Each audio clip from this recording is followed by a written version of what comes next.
lost my place now. Sorry. Okay. So we're thinking about the big five.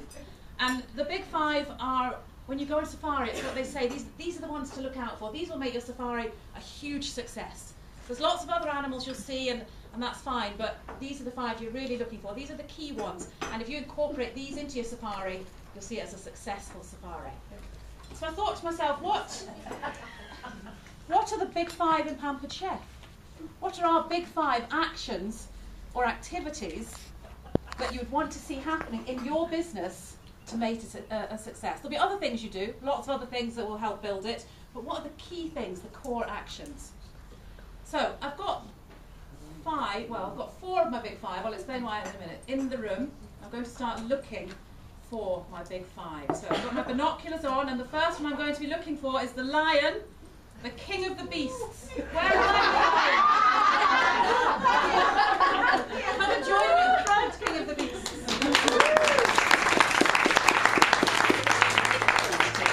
Has anybody taken any pictures? I was just trying to when he flicked it down. Now, I'm going to find them all first, and then we'll get them all to talk about what they think a key activity is. I'm now looking for my African elephant, enormously intelligent. My African elephant. Where is my African elephant? Anybody see it? There she is. Come on up. Now I'm looking for my Cape buffalo, big and strong. My Cape buffalo. Where could they be? Oh, spotted her. Down you come. And then the last one, the leopard, notoriously difficult to spot, it said in my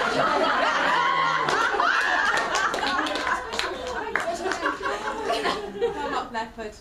Now the other one of our big five is the rhinoceros, magnificent and warrior-like, but unfortunately also ill today, so in her mud hole at home.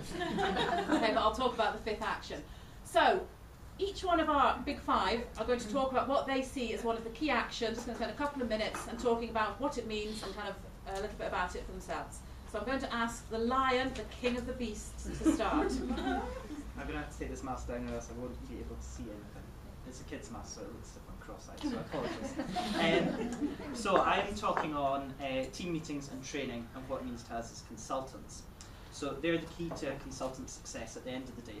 This is where we share our ideas, our top tips, and getting things off your chest. If you're having a bad day, if you're having a bad week, if you're having a bad month, we're all there to pick everyone up if need be. And you can see from this today, we've got our guests here who I've seen were pretty mad, so it's okay. As long as having sort of being able to share amongst ourselves, there are 3 training modules that Pampered Chef deliver. There's sizzling sales, offering the opportunity, and bookings blitz. I don't know how many have been to some of these events or all the events. I've now been to all 3, so I'm just going to touch on them briefly, just so you know what each one entails, because the title does sort of say it, but there's a few things you might find yourself. So for the sizzling sales, I was, as a consultant, starting my business, I was very successful selling the smaller items, the utensils, the gadgets, the gizmos, and stoneware. I was doing okay with stoneware. It's not all about the small things, though. We all want to sell the rock crocs, we all want to sell pans, we all want to sell knives. So this is why I went along to this training to see how I could develop my show and reach for those higher end products. Following on from this module, I actually sold my first pan at a show. So clearly the training did something. How did I sell it? I reformatted my show and gave time to the high end products rather than just sort of talking about them, skirting about them. I actually stop my show and I talk about the pans, the knives, rock croc, and people actually listen to you. Moving on, we've got offering the opportunity. You love being a consultant, so why not share the opportunity with someone else that could love it? At the moment, I'm currently following up 2 leads, and hopefully we'll have some recruits in the coming months. And at the end of the day, this training develops you as a consultant so that you can offer the opportunity. It's all very easy looking at the literature and saying, oh yeah, I know what to say. But unless you go to these training modules and actually see it being done in front of you, you don't really appreciate it. And the third module is Bookings Blitz. You have a packed show, you've got, imagine a show like this with all these guests all wanting to spend loads of money with you. Sitting there looking at your diary, you've got no bookings coming up. How do you get everyone in this room interested and wanting to book a show? So something that I learned was using the products to advertise the shows. So for example, you could be using the food chopper and during your show you could go, oh, do you know what, this food shopper would be absolutely brilliant to chop up your debts and credit cards, you know. What about you saving some money and actually earning some money by doing something fun and getting to use the products at the same time? Get people involved with what you're doing and entice them to host their own show. Did you know that my guest over here hosted their show 3 months ago? Do a pile-up, show them how much that they got for free. And if someone says no, don't take it personally. We all, as has been said earlier, we all have lives, so no does happen. But you can turn those no's round. But what else apart from the training modules do we do as consultants and as a business? We've got monthly team meetings, we've got events like today, we had our Jumpstart January, and we've also got our call-ins with our uplines, our directors and the Pamper Chef Gods from the Solution Centre. It's really useful to do all of these things, and remember it's a two-way process. It's not all down to your uplines and directors phoning you. You have to call them too, you have to bounce ideas off each other. You're doing it for your business, no one's going to push you. If you don't do it, you don't do it. It just means that you're possibly not going to be as successful. So the more hard work you put in, the more successful you're going to be as a consultant. Remember, we're all part of the same team, we're all part of Team Wallace, and we're all part of the UK Stonehuggers, so we're all there for each other, so utilise the tools given to you. Hear, hear, well said. Wow! Niall, Stephen, you are fantastic, truly king of the beasts. Sit down. Thank you. And next we have the African elephant. Notoriously, no, enormously intelligent. And African elephant, what's your key action, key activity? Handheld, can I just say, because of the specs? I thought about doing that for the whole thing. Did practice a bit of a okay, host coaching. Anyway, okay, host coaching is crucial. It'll give you more sales, more bookings, and more recruits. So it's the most important thing, in my opinion. It's all about numbers. On average, I think I'm right in saying you get a booking per 7 guests. So, the more people you expose yourself to, yes, I'm set to do that, the stronger your business is going to be. So last year, I kind of toddled along. I was doing a show or two a month. I had fun, but kind of come the autumn, I decided, hang on, I've got the kit, I've got the means to do more, so kind of why don't I? I spoke to Granny. Sorry. And I went back to basics, but the main thing I changed was host coaching. Last year, my show average was 292, and this year it's up to 495. Basically, that correlates. Whoa, that deserves a woohoo! No, there's a reason. Can you just bear with me? It correlates, that's the biggest word in this whole thing. Don't ask if that's spelled. Anyway, I can read it. Directly correlates with the number of orders per show, which was about 7. There's a bit of a shake there going on. And now it's 12. So it's not rocket science, it's a numbers game. The more orders, the more sales, the more potential bookings, the more recruits. So and the more money in your pocket. Yeah, money too, exactly. So now the how, right? So what did I do to do better at host coaching? It started at the booking stage, so I asked everyone individually at order time, which sounds straightforward, which I've heard for 2 years. Ask everyone at order time. But you need to actually work your show to get that face-to-face. So I started actually saying, after I'd done my close, that now ladies, if you could bring your orders to me one by one, look at it's his hand. You'll get my personal you'll get the personal service I want to give each of you. So is that okay? And that's the Sharon, yeah. So no's on some of the slips became yeses by talking one-to-one. Okay. Sorry for the shake. Okay. Then unless within a month I'll send out a card, that has to be just automatic. So no missing a card. When you put the date, I use my diary. When you put the date in the diary, the day after your show, you put in cards, Jacinta, and you follow up. Just if it's in the diary, for me, it happens. So you have to have your way of doing it, and there's no scope for not doing it. So on the thing I say, it was lovely to meet you at Tina's show. Hope you enjoyed it. I know I did. Thanks for your show booking for the blah blah. If for any reason this date no longer suits, please let me know as soon as possible so I can rebook the date. I'll send you all your all-important host pack 4 weeks before the show, and I'll give you a call to talk you through it. Really looking forward to another fun night. I don't say love. I've written love. I don't say love. But Jane, anyway. Okay. So then you send out your host pack, and you have your first call, which this is the most important. There's 3, all right, but the first call that sets you up. You need to get to know your host. You know, you could say, now, won't you try and get as many folk along, you know, as you can, please, cheers, yeah, that'd be great. That's not really going to work, you know, it's not going to maximise. You're failing your host, you're failing yourself as well. So it's the opportunity to work with them. There's the host coaching script, which I'm not going to go all through, but you need to adapt it to you, and it basically talks the host through the planner. The first thing, the guest, so who are you inviting? You need to ask the question, because a varied show is a much more successful show. If you've one group, you know, the school mums, you know, they're not going to book at least till the next month because they've all just had to get together. So also, if it's just one group, they actually just want to sit and chat. So, you know, from experience, the best nights are the mixed group. That's in inverted commas. From experience, that's fine. Okay. So you encourage, in quotes again, you say, I encourage you to use all your invites to get 15 to 18 guests, allowing for the no's and the call-offs on the day, because life always gets in the way, kids sick, all that, poor Emma, indeed. Now you might get, I have a small room, outside orders. I always put 4 catalogues in the host pack. That's 1 for the host and 3 with order forms. I'd be happy to give you more. If they say if I've only got a few friends, well, bring a family. Well, to be honest, not. I would always say bring.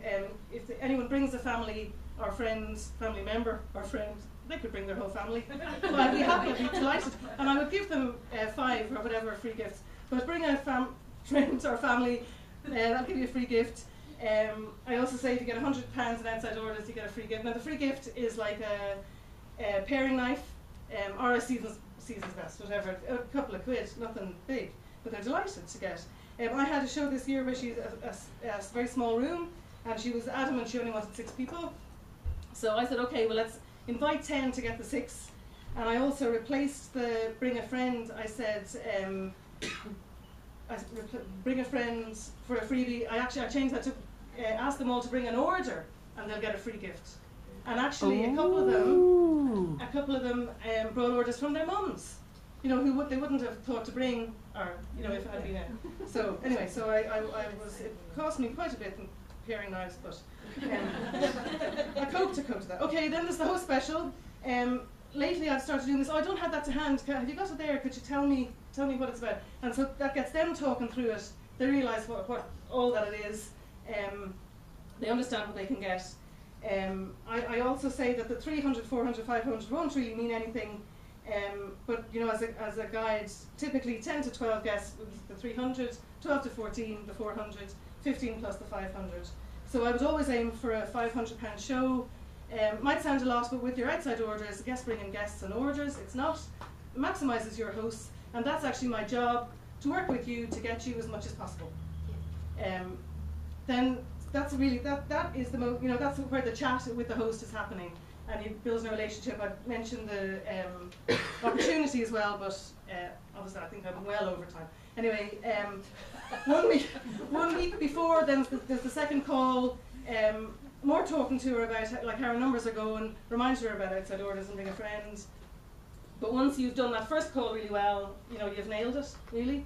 You decide on a recipe and line up a call for the day before, and that final call the day before, just confirm numbers, that you've got your ingredients and directions. I can't wait to see you tomorrow. And that's it. Thank you. Fantastic. Well done.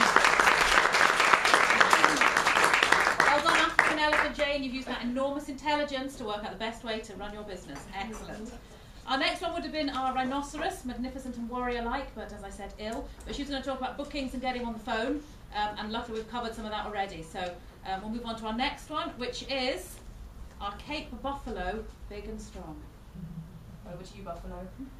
Good to see you, boy. By the way, if I'm shaking, it's not because I'm nervous, it's because I'm an alcoholic. Hello, my name is Rita. I'm an African Cape buffalo living in the savannas of the southern African continent. I'm the only member of the Big Five whose conservation status is of least concern, making our 900,000 strong family the most robust in Africa. Pampered chefers often ask me, Rita, how can I build a team as strong as your family? Well, I'm one of the most successful grazers in the whole African continent, a little like your Sharon Wallace is successful at finding recruits. I eat all types of grass. I look for food all over the savannah. My first piece of advice is never limit your search. Consultants come in all shapes and sizes. There's no perfect background or ideal circumstances. Offer the chance to everyone to earn some extra cash. Look everywhere for potential recruits. Just because someone hasn't come to a show doesn't mean they should miss the opportunity. Also, us buffaloes often lead other animals to the best grazing areas, so don't be afraid to offer the business to someone who already has full-time work or someone even already in direct sales. Secondly, as you can see, I have sturdy horns and a short, stocky build, which mean I can stand my ground. Once you have found your recruit, you will face predators, unsupportive partners, worrying mothers, nitpicky friends, who will try to take your recruit from you. Stay strong and stay positive. The fabulous opportunity that you have to offer hasn't changed. Don't doubt that. Your recruit will either join your herd or not, but keep going anyway. Thirdly, have faith in your herd. We buffaloes survive because we live in herds. We have a good hierarchy, and our leaders look out for the whole herd. We nurture as a group, but we are ferocious when any one of us is attacked. Calves are looked after by their mother, but if another calf is born or the mother leaves the herd, the rest of the herd takes over their care. The leaders have different calls to signal us, encouragement when we're on the move, groans when we need to close ranks, and roars to fend off predators. Though herd members come and go, our leaders keep us moving. We join with other herds, or breed more calves to increase our numbers. Some of these new herd members will stay forever. Some come and go freely. Others join for a brief spell, then leave, never to be seen again. The leaders carry on regardless, because they know that they would be vulnerable without their herd. The same mentality should apply to your team building. Offer support to your downline, ask for help from your upline, know that team members will come and go, so it's important to keep building, and trust head office and team meetings to help continue the momentum. So why? Why do buffaloes go to all that effort to stay together and continually build their numbers? Why should you recruit? The answer is simple. Each individual buffalo gets far more benefit being part of a herd. Protection from our only predator, the lion, the best grazing options, care support and a stable base, survival of the species. By recruiting, you increase commission on personal sales, you receive a percentage of your team sales, you get the chance to earn more products, attend extra training, and you still have your fantastic upline for support too. But with more consultants in the area, you increase the profile of Pampered Chef, and there is plenty of room for growth in Scotland especially. Starting a team and continually growing that team keeps your business stable and strong. Recruiting is the answer. My name is Rita, and I know stronger together, together stronger. Fantastic. Well, thanks a lot, Fiona. We can see why you're building a big and strong team. Excellent. And last but definitely not least, our leopard, notoriously difficult to spot. Clearly. Over to you. Well, this email came on Wednesday as well, while I was at work, but St John's going, oh right, okay, I can't really say no. So here I am. If anyone doesn't know me, I'm Jilly, I belong to Marvin's team, and I've been doing Pampered Chef now for nearly 2 years, it'll be 2 years in July. I'm very sorry, I get faster as I get more nervous. I tell everybody at my show that as well, don't I, Trace? Yes. Yeah. Because if they don't talk to me, the more nervous I get, it just goes faster and faster. It's a downward spiral. So tonight will be my 81st show, and I was asked to talk about sales, and I can't hear a thing in myself, I'm shouting. Feedback in my own head. I was asked to talk about sales, and I thought, oh God, am I really the right person? I'm really not sure, and I think I said that in the reply. I'm like, me? But it was a private email, so obviously, and I've kind of got a standout name, so you're not going to get the wrong one. So my first year I went away dodging about doing 2 to 4 shows a month. I said to Marvin when I started I'd do maybe 2 or 4 shows, maybe 1 to 2 a month. And obviously 81 tonight, less than 2 years, I've obviously done a wee bit more. I quite like it. It would seem that I'm extremely carrot driven. I decided when my first year was up, and actually after the charm bracelet incentive last year, when it was 2 shows, get a charm for your bracelet, which I thought was quite nice, but that kind of made me go onto my laurels and go, in the bag, got that, 2 shows. Where are the other shows? No bookings, because with more bookings, obviously, I need to have more people at my shows, which means I need to have more shows, which, as you can see, the consistency goes from there, so it's kind of like your pebble effect. So, we're talking about sales, direct selling. Are sales what we want? Yes. Yes. I don't want a sale. I want a customer. Now, the difference being, a sale. Sharon, would you like to buy a chopper? Oh, all right then. Right, there you go. Thanks for our see you later. Bye. You know, Sharon, what do you love about your chopper? Are you loving it? Would you like to buy a, we've got the manual food processor, it really complements your chopper, and how about having a show? I want her custom. I don't want her sale. I want to have her back, because by having the repeat business, I then have more sales. So I'm now not just expanding out with into new people, new zones, and trying to find new places. I'm rebooking the people I've had before. Or posting on Facebook going, do you know what, I've got an order going in, who wants a whatever. I've got a lady down in East Linton who likes the dots, the coloured dots. Personally, I don't love it, but she loves the coloured dots. And the martini glasses are in the outlet, so I phoned her up a couple of weeks ago and went, do you know what, these coloured dots are in the outlet, and the martini, oh, can I have a set please? And while you're at it, can I have some prep bowls? Not a problem, Michelle. Do you want me to get it for you, or do you want me to pay the shipping? She says, oh, I'll just pay the shipping, that's fine.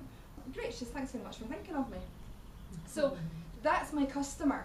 Now, she might not book another show for a while, but I sold her something dotish before Christmas as well from the outlet. So I'm getting these extra wee orders, and that kind of adds on. So yeah, sales are great, but the custom's what I want. Because I decided last year I needed to work smarter. I don't have time. I don't have all these dates in my diary that are free. I work nearly full time. I have a husband that works away. There's the time he covers the couch quite nicely. There's a groove. Used to be a bigger groove, he's got a bit fitter. So how are we going to work smarter? Obviously the higher price items. I never mention pots and pans at my shows, I really don't. Maybe that's a failing on my part. If somebody asks me about them, I'll happily sing their praises. Knives, I'll sing the praises like a chorister. I love my knives. I think they're fabulous, and I'm a lefty and I love that they're balanced ground, so I always talk about knives because I think everybody needs a good knife. And if somebody wants a knife block, fantastic. Otherwise, I say to them, you can have a knife block, happily sell you, but a big knife, a wee knife, and a bread knife is what you really need. So, which ones are the ones you're having? So you cross-sell, you upsell. If somebody's going to say to me, I really want the large micro cooker, and I'm like, oh, lovely, what are you wanting to use it for? Well, I want to use it for heating up my soup and all my beans and, peas and corn. I'm like, right, okay. Well, I'm thinking I can maybe steam my broccoli. And I said, well, let me tell you, the rice cooker, this can do X, Y, Z, A, B, C, and 1, 2, 3. And they go, oh, no, well, there's twice the price on. I'm like, yes, but when you've done all your X, Y, Z, A, B, C, and 1, 2, 3, get your chocolate lava cake going. And they go, whoa, what chocolate lava?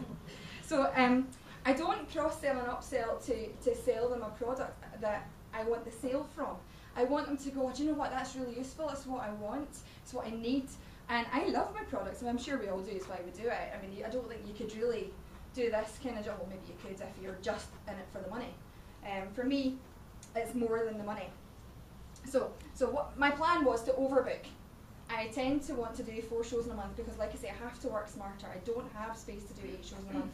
I just can't fit it in with my life, which is why I love the Pampered Chef. Am I way over? I'm really sorry. Waffling. My aim was 4 shows a month, and after my 2 show shenanigans last year with the charm bracelet, I realised that I really need to book 5 or 6 so that if I do have any postponements, and sometimes you get cancellations, let's be honest, it does happen, but you know what, if you overbook, the other ones will make up for it. So book 5 to 6 and aim for 4. Sometimes I'll have to do the 6 and then I'm kind of juggling and spinning and not necessarily catching and twirling at the same time in the right direction, but that's okay. But what does it get you? Consistent sales, steady salary, so I kind of know what I'm going to get. We talked about the Grand a Month Club, so a very lovely dinner at Mrs. Wallace's station. I thoroughly enjoyed that last time. And a nice bag that everybody compliments me on, I have to say. It goes everywhere with me to my work. Your £20 bonus, and the way I look at the £20 bonus for a grand, well, I'm not saying you don't get a £40 bonus if you do too, but that was the shoes, by the way, the £40 bonus for January was the shoes. And I had change. If if you get your £20 bonus, the way I look at it is that's the taxman's portion. So he's not actually getting what I've earned. I've gone out and done my £1,000 and got my grafting, got my salary, and the £20 is what I would have to put away in the bank for him. So that's just there, and I've not had to worry about taking it off of the taxman. You know what I mean? Grand a month we've talked about. Free for all, which I've only just scribbled down because I forgot to put that in, because if you do that you're going to scoop up your free for all, so your next products are coming free, and I love that. And do you remember last year, Marvin, at conference, and I'm sitting there going, oh, we've got the mega lifter, oh, it's coming this, I've got it all free! I was really excited, it was ridiculous, and she's sitting there going, oh. Sorry, Marv. It's another story. And your monthly bonuses by proxy you will scoop up, because it's usually do 2, get this, do 3, 4, whatever, and you'll scoop up whatever is going on. So if it's, you know, the picnic wear or your pink products in August or whatever, you'll just naturally scoop them up by doing your 4 shows in the month-ish. And sometimes it's do 5, but you know, a cheeky wee extra one. So talking about show averages earlier, my show average isn't that great actually. It's only 349.28. But I do tend to sneak in the wee 150 shows, because I like to get the 5th one, because I'm very carrot driven and I need the freebies every month quite clearly in my life. So that brings my show average down a wee smidge. But by doing these shows, by having more people coming, by the host coaching, like you say, you get more contact, pebble effect, higher audience gives you more people to buy your products, but also more contacts so that they can maybe recruit or do fundraisers or whatever it is like that. And then as you do that, your recruits go up and you end up potentially getting to promote and get your online leads. And I love nothing better than that email that says, somebody's just ordered a trifle boat, and I'm like that, ka-ching, not moved off the couch. Online leads are brilliant. So there you have more commissionable sales. It's all good, that's new shoes.